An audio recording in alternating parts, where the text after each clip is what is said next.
Maths मिरेकल के दोस्तों, ये तो आप भी मानेंगे कि रिश्ते और रास्तों के बीच एक अजीब सा रिश्ता होता है। कभी रिश्तों से रास्ते मिल जाते हैं और कभी रास्तों से रिश्ते बन जाते हैं। इसीलिए चलते रहिए और रिश्ते निभाते रहिए, क्योंकि खुशियां तो चंदन की तरह होती है, जो दूसरे के माथे पे लगाओ तो आपकी उंगलियां भी महक जाती हैं। इसी तरह सुख, शांति, समृद्धि, खुशी, अच्छे स्वास्थ्य और भव्य सफलता के लिए मैथ्स मिरेकल आपका बहुत बहुत स्वागत करता है। Hello everyone, welcome to your mathematics YouTube channel maths miracle.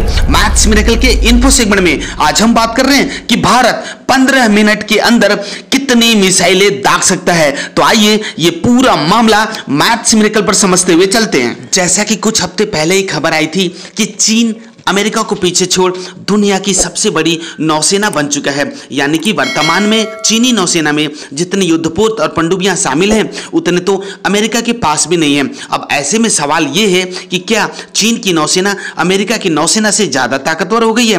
तो मैथ्स मिरेकल के दोस्तों, इसका सीधा और सरल जवाब यह है कि बिल्कुल भी नहीं, क्योंकि चीन की नौसेना केवल आकार में बड़ी हो गई है। उनकी क्षमता के मामले में अमेरिका से बहुत छोटी है और नौसेना क्वालिटी के मामले में तो चीन भारत के आगे भी नहीं टिकेगा। दरअसल स्वीडन के डिफेंस रिसर्च एजेंसी FOI की रिपोर्ट के मुताबिक चीनी नौसेना की ताकत किसी के जन्मदिन पर फुलाए गए रंग बिरंगे गुब्बारों से ज्यादा कुछ भी नहीं है, क्योंकि रिपोर्ट के मुताबिक केवल अमेरिकी नौसेना 10 मिनट के अंदर 9600 मिसाइलें दाग सकती हैं। वहीं चीन की नौसेना 20 मिनट में 1000 मिसाइलें को ही फायर कर सकती हैं, जबकि भारत की नौसेना केवल 15 मिनट के अंदर 1150 मिसाइलें फायर कर सकती हैं। और इन आंकड़ों से बिल्कुल साफ हो जाता है कि चीन की नौसेना भले ही संख्या और आकार के मामले में अमेरिका की नौसेना से बड़ी हो, परंतु युद्ध करने की क्षमता के मामले में चीन अमेरिका के आगे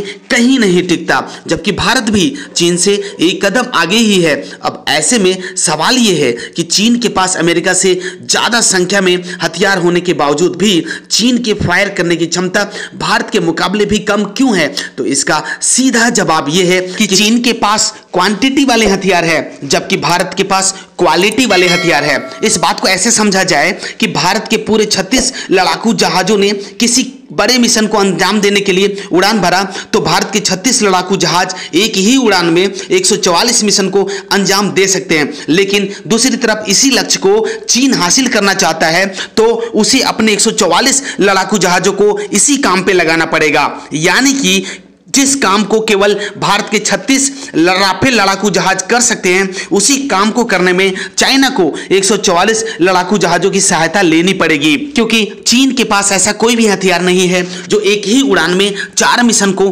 अंजाम दे सके। वहीं भारत का राफेल लड़ाकू जहाज यह करने की क्षमता रखता है। वहीं स्वीडन के डिफेंस एजेंसी FOI का मानना है कि अगर ताइवान को लेकर युद्ध होता है तो चीन की युद्धपोत और पनडुब्बियों के तबाह होने की संभावना सबसे ज्यादा है, क्योंकि चीन के पास भरोसेमंद मिसाइल और डिफेंस सिस्टम की भारी कमी है, जिसकी वजह से अमेरिका के मिसाइलों द्वारा चीन के हथियारों को हिट करने की संभावना सबसे ज्यादा हो। यही वजह है कि अगर युद्ध हुआ तो चीन को भारी नुकसान उठाना पड़ सकता है। तो मैथ्स मिरेकल के दोस्तों, देश दुनिया की ताजा तरीन खबरें मैथ्स मिरेकल पर कैसी लग रही है जरूर बताना। तो इस वीडियो के अंदर इतना ही, मिलते हैं किसी अगले वीडियो में, तब तक के लिए जय हिंद।